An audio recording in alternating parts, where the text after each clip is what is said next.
book haul. Hi friends, welcome back to my channel. My name is Chrissy and this is my cozy corner. In today's video, I'm going to be doing a mini book haul. So I'm going to be getting some books today from Barnes & Noble, and I'm going to take you guys shopping with me. Then I have some books coming from Amazon tomorrow to add to that book haul, which I will also share with you in this video. So first, I got to go get ready, and then we'll head on over to Barnes & Noble. First, we stop by Place's Pizza to grab a bite.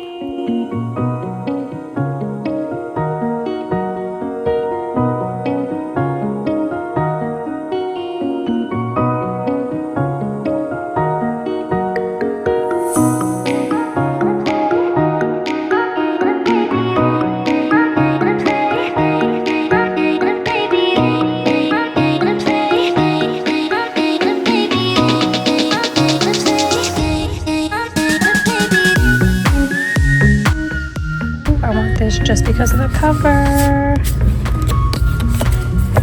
Oops, I almost bad.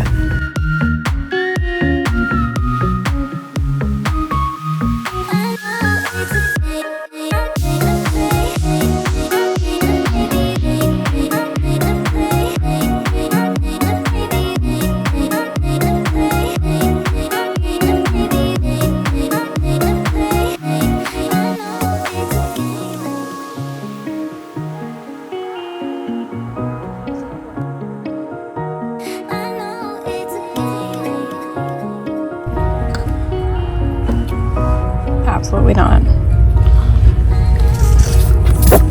100% yes. Love? No. Yes.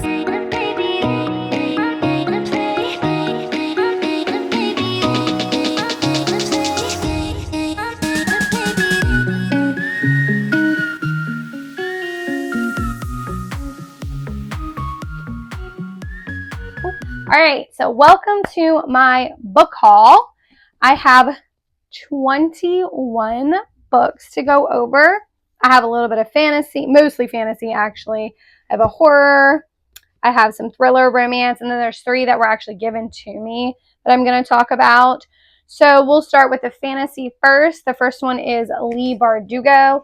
She is actually one of my favorite authors. She wrote the Alex Stern series, which is two of my favorite books of all time. So this one came out, I think, this year, The Familiar. I got the black sprayed edges, got it from Amazon. And it's during the Spanish Golden Age. I think it's a historical romantasy.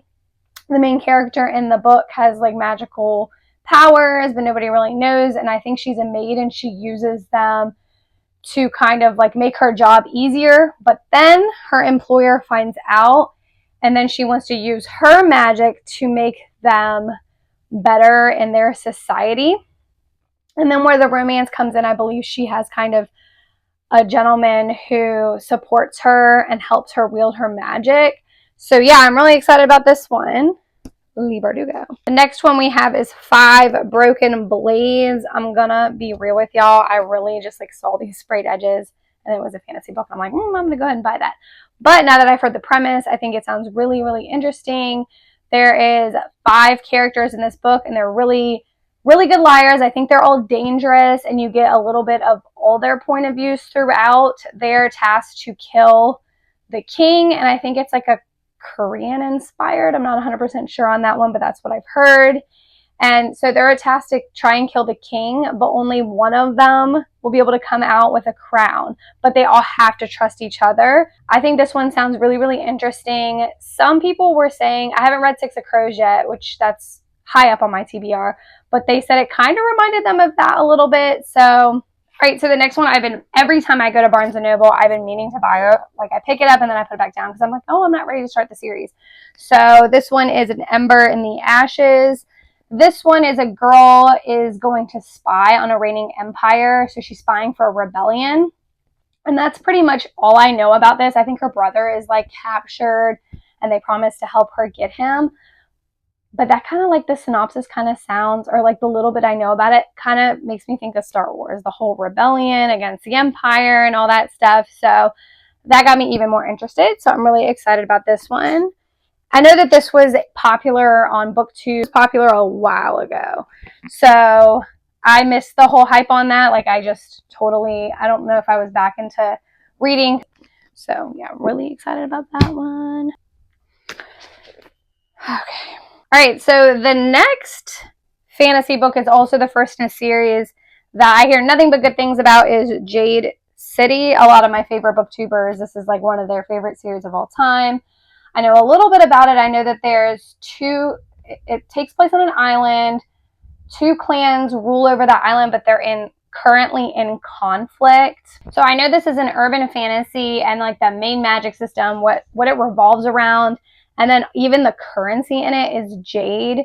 So everybody is wanting to get a hold of jade. People who have magical abilities use jade to enhance their abilities, and I think some people can tolerate jade better while others can't. So I think that's the general premise. I think it sounds super interesting and very unique. All right, so the next books that I just bought, I got these on Amazon because I'm trying to just finish the series out. It's the prequel series to the From Blood and Ash series and A Light in the Flame. And this one is A Fire in the Flesh. I've read all the books up until this point. I actually just reread all of From Blood and Ash and then reread A Shadow in the Ember. So I just want to go ahead and finish this one out. And I know the new book comes out August 9th, I believe. So that way I can check off a series that I'm currently in the middle of. This one is viral on TikTok, viral on BookTube right now. Everybody is loving Heartless Hunter. I believe it's also called The Crimson Moth, the very first book in the Crimson Moth series. And the general premise that I've heard, I try not to read too much into books before I actually go to read them. But I believe it's like witches and humans are in like one area, but then the witches used to rule over that land, and then the humans took over, so now the humans are trying to like execute any remaining witches. And the romance I'm hearing, the witch is one of the characters, and then a witch hunter is the other character. So I mean, say no more. All right, so the next book that I got at Barnes and Noble in my mini book haul is Brandon Sanderson's Mistborn. I've been dying to read Brandon Sanderson. I was told to start with Mistborn because I really wanted to read the Stormlight Archives, but everybody was like, no, you got to start with Mistborn first because, again, it's a little bit like more simpler getting used to his world and his writing instead of just jumping right in to one of his most heavy books with the heaviest world building to start here. So I'm super excited about this one. So the general premise of this book is the ruler is an oppressive godlike being, and then there's a kind of a rebellion going on. And the people part of the rebellion, I'm assuming, are the oppressed. So they're trying to take him down. That's kind of the general gist that I got from this one. So sounds really interesting. Another thing I hear about this one is the first book is a little bit harder to get into, but once you get to the second and the third book, people who say it was hard to get into are like, oh, it's my favorite series of all time. All right, the next book I have is The Unmaking of June Pharaoh. So I heard this one, you want to go in blind, and the less you know, the better, but just know 3 things: that it's got a great romance, it is more magical realism than fantasy is what I'm hearing, and that it's got a page-turning mysterious element about it. So that's all I know about it. I think I'm going to save this one for fall. This one, because I have another book by this same author. I think it's Spells for Forgetting, and I've been saving that one for the fall. I was supposed to read it last fall, but then I didn't. So I plan on reading both of these, maybe like September, October, November, probably October.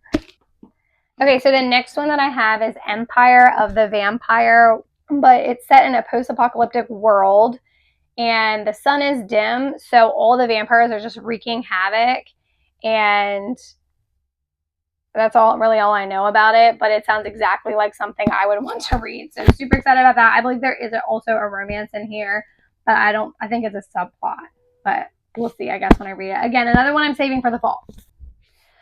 Okay, so now we're venturing into the next category. I only have one book, so these are all the fantasy books that I got in my book haul. Most of them were from Barnes & Noble when I went.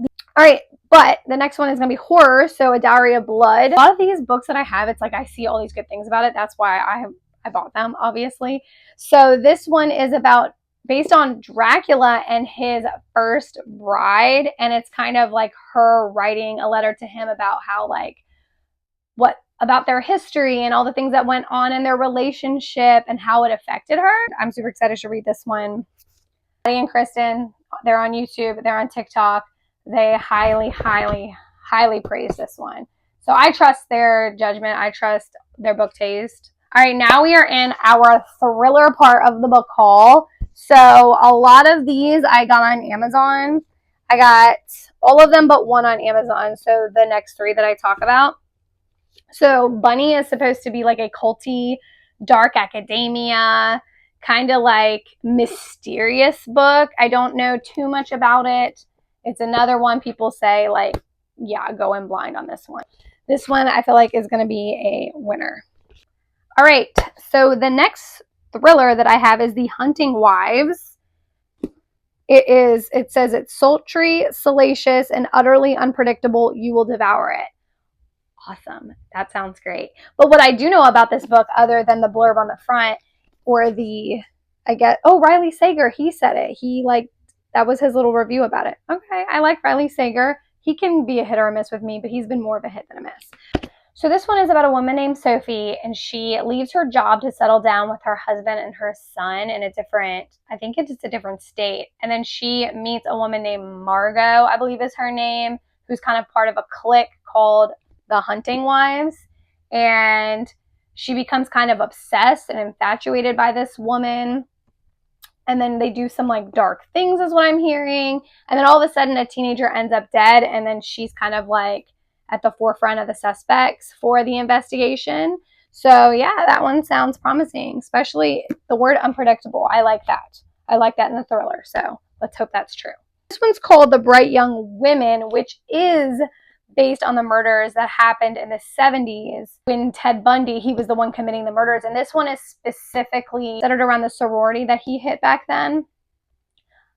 Although this is not a true story, it's still based off of it. So this one I feel like is going to be a really good one. Okay, so my last thriller that I have in my book haul is called Pines by Blake Crouch. I have Dark Matter also by Blake Crouch, which I have not read yet, but I heard all his stuff is good. So this one is about a man named Ethan who is going to figure out what happened to the two secret agents went missing, and he's a secret agent. So he goes to investigate in Wayward Pines, Idaho, and then he ends up in like an accident or something bad happens to him. He ends up in a hospital, and then he can't contact anybody in the outside world. So I know that Dark Matter is supposed to be like a sci-fi thriller, so I'm assuming that's his genre, and this is maybe also a sci-fi thriller. So yeah, Blake Crouch, Pines. Now we have entered our romance section.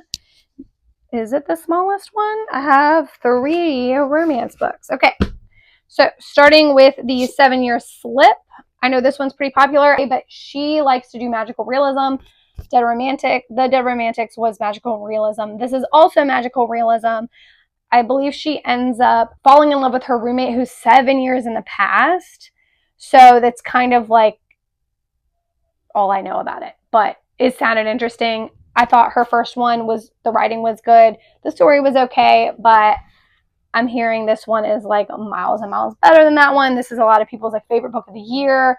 So that again had me grab it. As soon as I saw it, I didn't even think about it. I grabbed it off the shelf and just like threw it right in my bag. My next romance book, 7 Summers. I actually saw this on an Instagram post. I didn't even know that I would find it at Barnes & Noble. I was just perusing and I saw it there and it was the last one left. And I was like, ooh, she said this one was great. So, and it's pretty. So I'm going to grab it. 7 Summers. I probably should read it soon because we're in August and summer's almost over. If I don't read it this summer, I'll definitely read it next summer. But this one is about 2 people who meet and they have a passionate night together. And then there's like some kind of tragedy happens, which I think that makes them feel like they're like tied together, or they makes them want to like bond over it and stay in touch. So their lives are like so completely different. I believe the woman in this is like lives all the way in Cornwall, which is in England. And then he lives in LA, and I think he does something with music. So their lives are too different to just like, I think, up and move for the other. But then they agree to meet every single summer and just spend the whole summer together unless they're not single.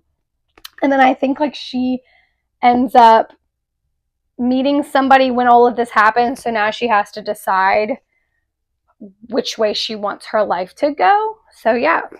All right, so this one I got on Amazon, The X-Vows, Jessica Joyce. This is her new book. Jessica Joyce wrote You With a View, which I read last summer, and I remembered I was reading some fantasies, and then I was like, okay, I'm gonna try some romance out to try to get get a palate cleanser in there, and everything was just such a miss. Then I read You With a View. It's over there. That's why I'm pointing over there. Then I read You With a View, and I was kicking my feet. I was like, oh my goodness, I love this so much. So when I heard that she was writing another book, I was super excited. So the premise of this one is, I believe they're estranged exes, and they're at their best friend's wedding, and they're trying to stop like disaster from happening. So I think, and then it kind of like goes from there. All right, so the last books that I have here were books that were given to me by a friend from work. She's also in my book club. Again, I'm a third grade teacher. She's also a teacher at the same school that I teach at. And she just asked, hey guys, I'm getting rid of some of my books. Do you want any? And I jumped on these because Dan Brown, hello. So I grabbed the Da Vinci Code from her, which I read a long time ago in high school. I checked it out of the library. This one and Angels and Demons, but I never read The Lost Symbol. So I know that you don't have to read them in order, and I think they're standalones, but I definitely want to go back and reread Angels and Demons, reread the Da Vinci Code, and then The Lost Symbol, because he is a great author from what I remember. All right, and then the last book I got from my teacher friend in my book club is the Iliad. Homer is the Iliad, of course, like the famous, the Iliad. All right, you guys, that is all I have for you. This is my first ever book haul. I was so excited to do it. I was really excited just to buy a lot of books. I think that it was my excuse to buy a lot of books. But anyway, so I post videos every Sundays, so keep checking them out. And yeah, bye.